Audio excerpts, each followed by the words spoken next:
all love watching fights, but what if there was a way for you to get up close and personal with your favorite fighter? Guys, UFE is the ultimate fan experience, and they are bringing you closer than ever to your favorite fighters. They are revolutionizing the way fans experience MMA by building a community of the best fighters and most dedicated fans. They partner directly with fighters to design custom experiences for these loyal fans. Experiences like one-on-one training session, fishing trips, four-wheel driving, you name it, they're creating an experience for it. UFE is also bringing you digital and physical collectibles like exclusive art and merchandise. UFE then takes fandom to the next level with their Fan Pass. With Fan Pass, you'll get an IRL gym membership, digital collectibles that upgrade with fighter performance and exclusive access to the fighters themselves. Fan Pass is going to launch January 6th at UFE.world. So just click on the link below. You also have the opportunity to win an all expenses paid fan experience with Nico Price if you sign up on the website before December 9th. Make sure to follow their social media and their Discord. Possible opponents for Conor McGregor's return. What do you guys think? I mean, don't forget, this was a weekly topic for a meaningful amount of time, even prior to Conor returning against Poirier, because Conor made it one. Every time there was a pay-per-view where there was somebody of some kind of reported size, Conor would call him out. I mean, you guys remember this? He would go on Twitter and everybody took the weight. I mean, I remember this going all the way to Frankie Edgar. And when I say all the way to Frankie Edgar, Conor was doing fights at 70, Frankie was at 45 and headed down to 35. I remember Frankie had this great win and Conor went right after him. And I'm going back a meaningful period of time. Go more recent, there was Michael Chandler 5 weeks ago. Conor was always bringing this topic up. Now all of a sudden you have a fight over the weekend. It's Wonder Boy at 170 pounds. Wonder Boy brings it up. I like the idea. I'm not willing to predict for you guys that it's Wonder Boy. I'm sharing with you, I like the idea. He's talking about standing up. You know, Wonder Boy wants to fight some guys that aren't so grappling heavy. He just goes out and puts on a great striking display with Holland. And it went both ways. And that Wonder Boy showed us he can be hit. All of a sudden it started to become interesting. I really am not ready to predict that for you. The very first thing that we have a problem with Conor, and why it's very fair game and appropriate for Wonder Boy to throw that out, that we don't know what weight class he's going to go.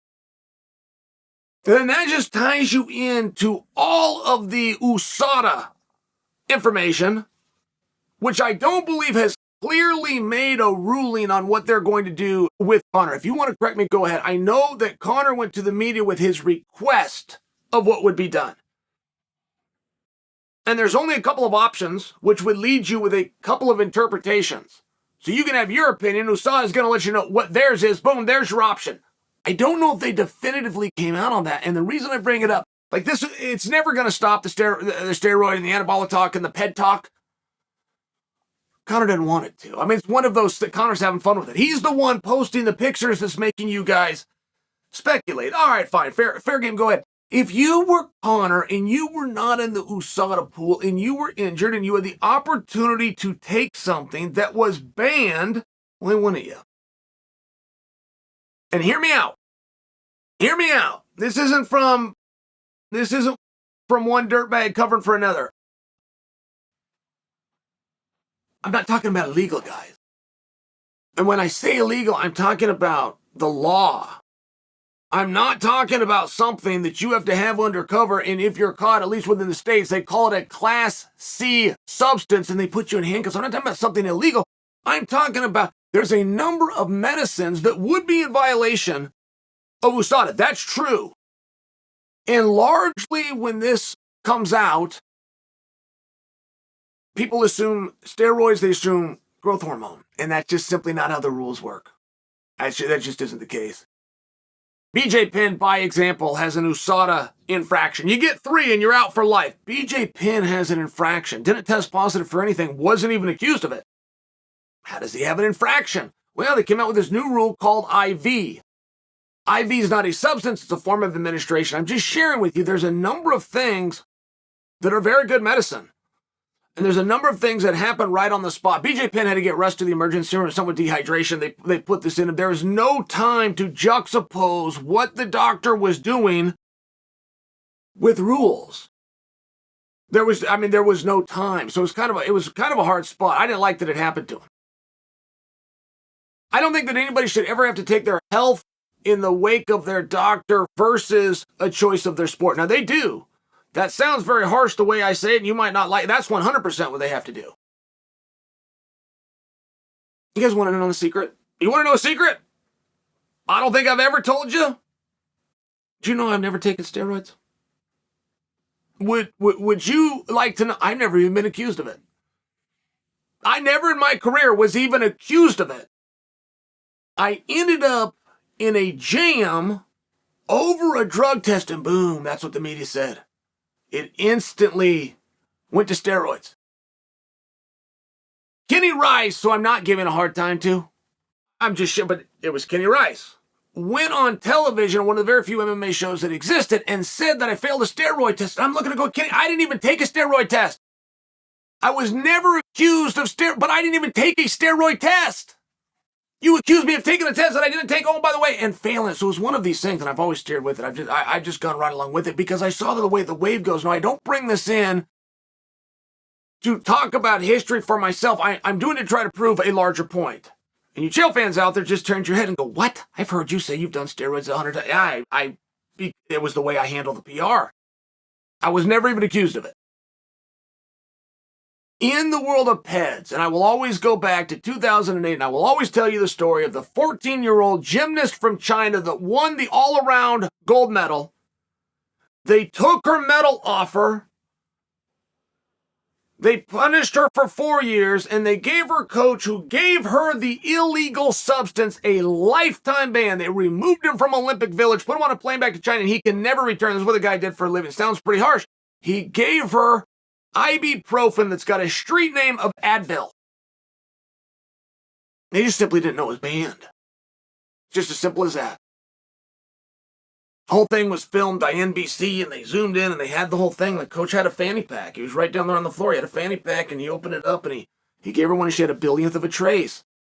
But it comes with the same punishment. Just so you understand, I'm trying to have a little bit more of an intellectual talk with you.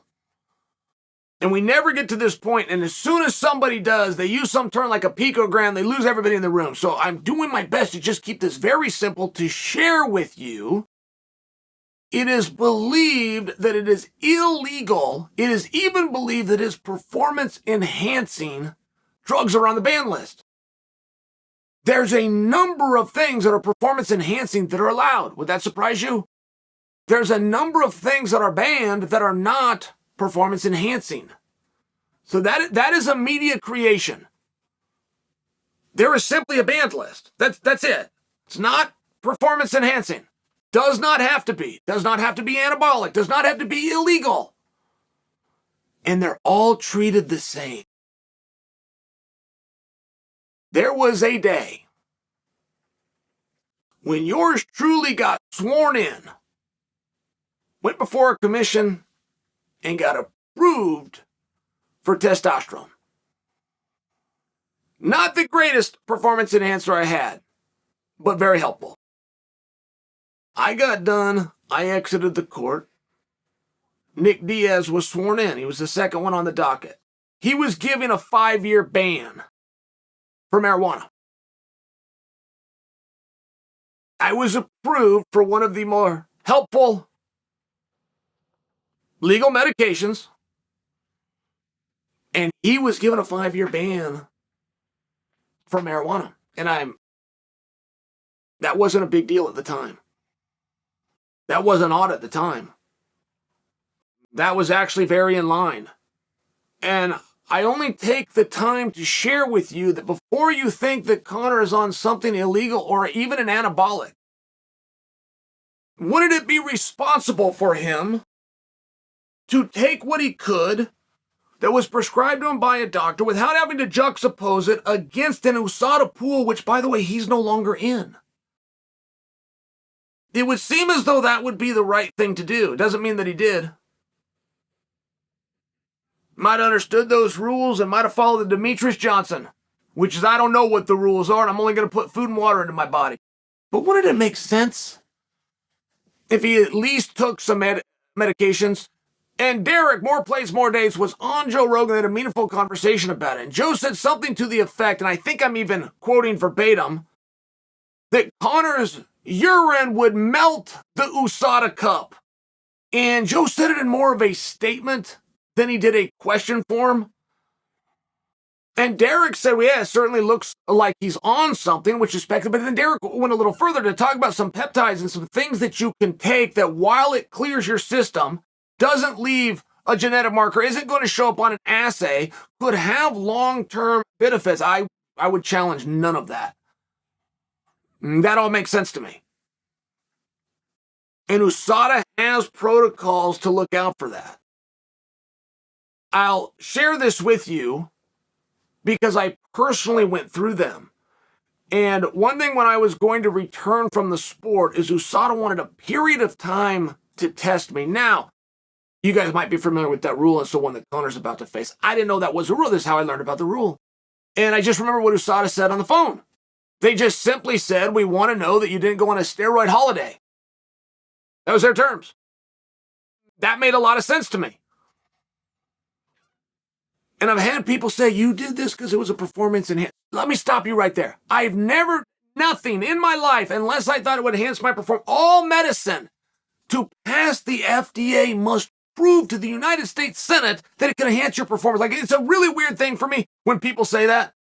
And they want to say PEDS as well. They want to say PEDS and try to, it becomes a put down. It becomes a slur. Well, don't say PEDS. Don't speed it up. Go ahead and sound it out. First, you don't do that because the first two words are performance enhancing, which are positive words. You don't want it to be positive. You want it to be a negative. It's just one of these really interesting things. And I'll share with you, if Conor is following his doctor, there very well could be things that he could not be in the pool doing. And they very well could have residual effects. Am I right? He's going to have to live with this speculation. People are out there putting it about it. Okay, let's tell the rest of the story. So what?